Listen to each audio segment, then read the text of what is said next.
Shannon, I was going to go through your response from this week because you had a lot of questions in there.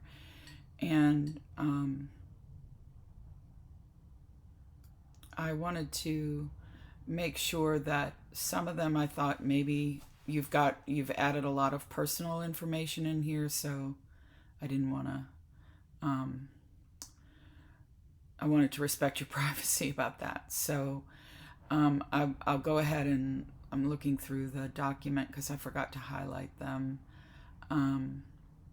So forgive me for while I do a visual search here really quickly. So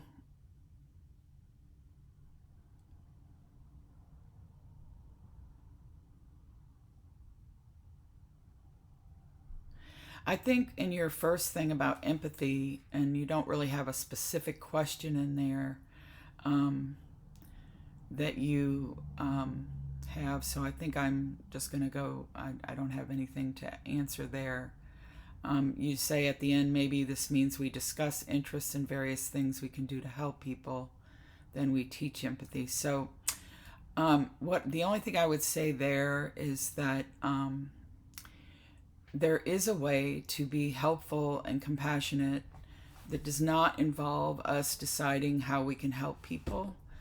And that is talked about a lot in Lily Ye's video and her work. So I don't know if it's of interest to you, but it's a different way of approaching compassion and empathy. So if you wanted to know more about that, just ask me and I'll talk to you about that. So that's all I'll say. that teaching empathy and compassion by serving is great. And also it's important not to lose yourself. But I think when people lose themselves in giving and compassion, it's because they're practicing giving away what they think is needed rather than the way people like Lily and many other people too. I don't mean to say she's the only person who does it this way. There is another approach that does not involve you giving away anything, actually. So if you want to know more about that, that would be great. And we can all stop reading the book, The Giving Tree, to children. That would be a good start. Okay, so that's just I wasn't sure if that was a question or not, but I sort of felt a question in there that you were having. So you don't have any yes. So I think that in terms of issues and behavior issues, I think we just have to start understanding that neither the adult or the child is having what we would call behavior issues, but more that the idea of regulation and co-regulation, which we're going to do more of in the guidance class. So that'll be a really good companion piece for you. But anyway, so that's all. Yes, it's true that children cannot be held accountable for adults not being regulated. Let's just say that.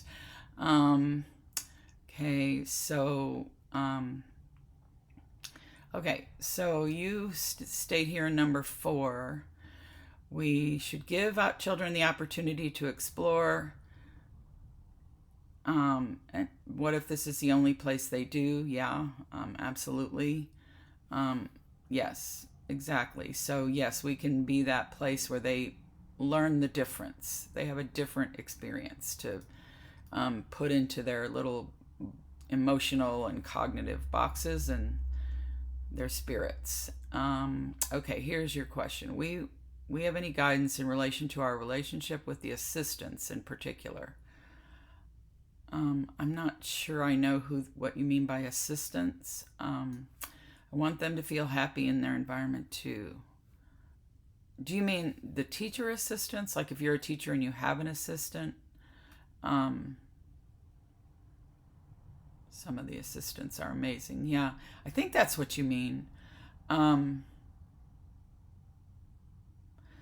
Yeah, that's not anything that we will be talking about in class. in this class. It's possible in other courses in your program you will. I do not think there's anything specific to that, although basically after listening to Kristen Williams last night, I'm sure you can surmise that it's really important to just build relationships, period. So maybe that's helpful there. I think just think of it as another relationship, is what I would say. Usually co-teachers, teachers and assistants, the teacher doesn't really have any authority over the assistant, I guess, unless they were doing something really, against policies or something, they might report it. I'm not sure how that works, to be honest. In public schools, I know how it works in private schools, but not public.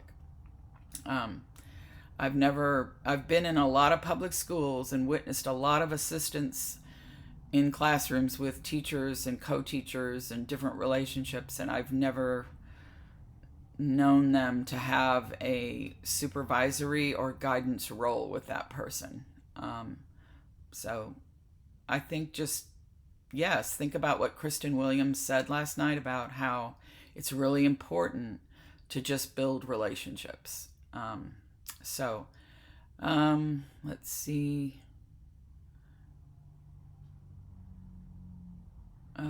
Okay, so phones.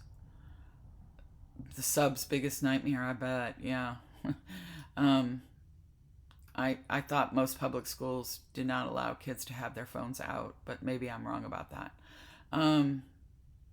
What happens when a child sees parents on phone all day or video games? What happens when school is different than mom and dad? What happens when kids want to go play or go outside and mom and dad barely look at them? I'll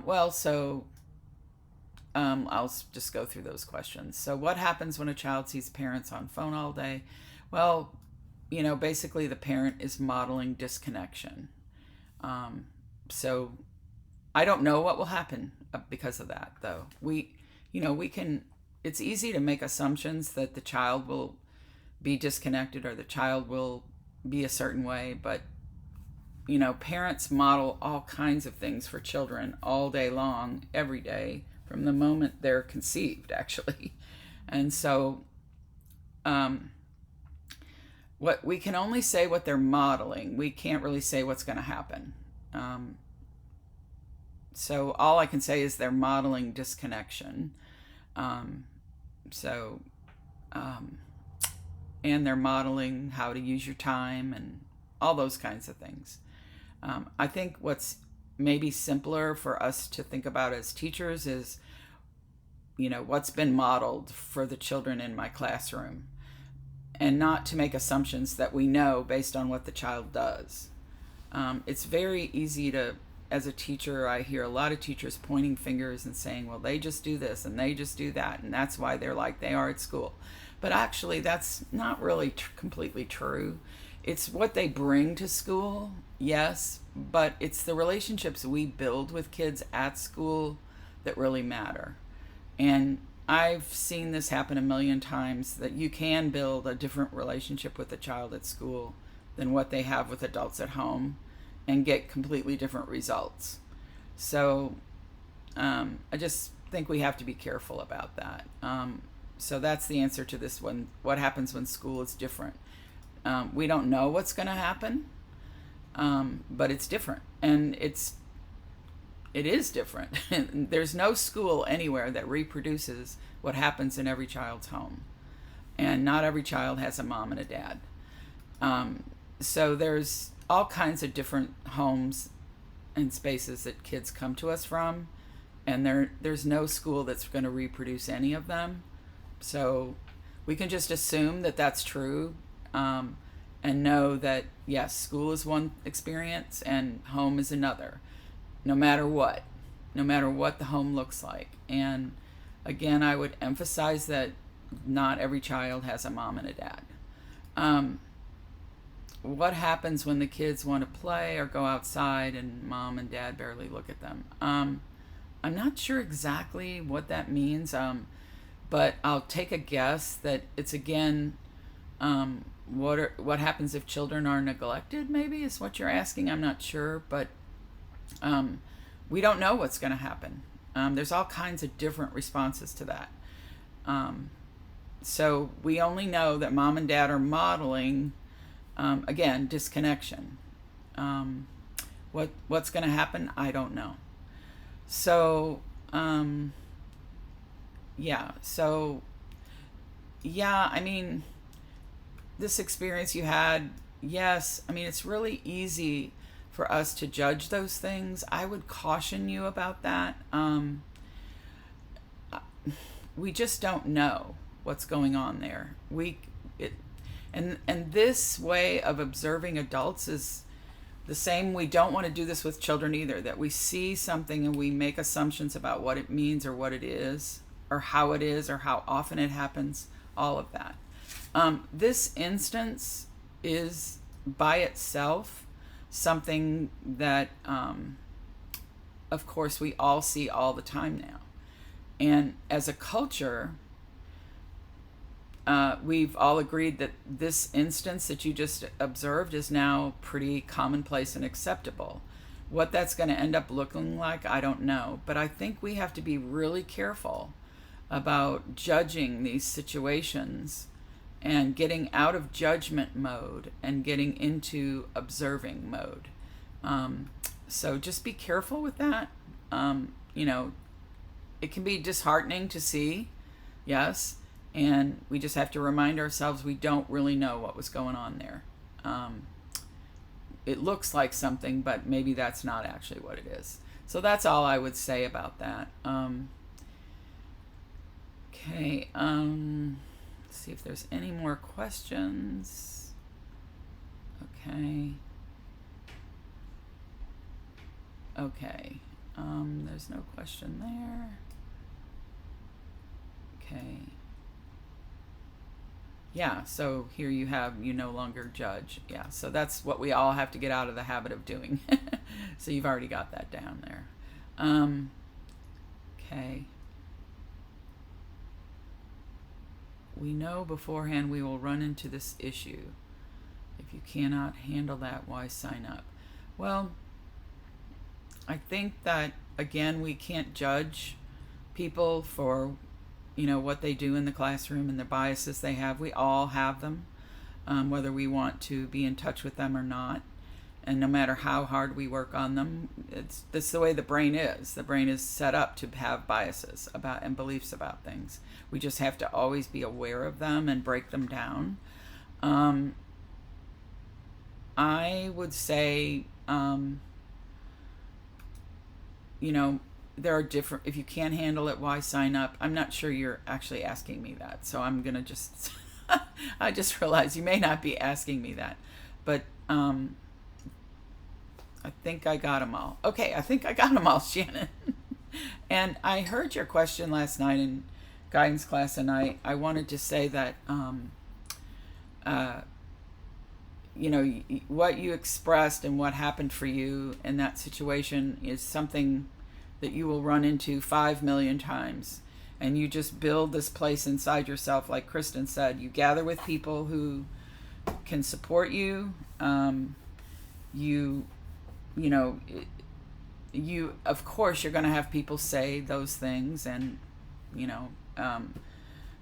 I've dealt with it my whole career. I think it's just something you find a place for, but you know that you just keep on doing what you think is right and know is right. And you're not alone. There are tons of teachers and people out there that want to espouse and engage on behalf of young children's rights in these situations. And we just keep on doing what we're doing.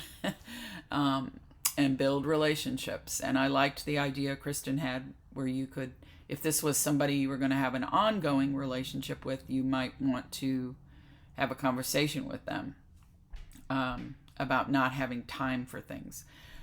But I got the sense that this is somebody you're just with this semester, maybe observing. I'm not quite sure. Anyway, let me know about that if you want to discuss that further. That's something that we're going to be talking about for the rest of the semester, really. So it's a great question.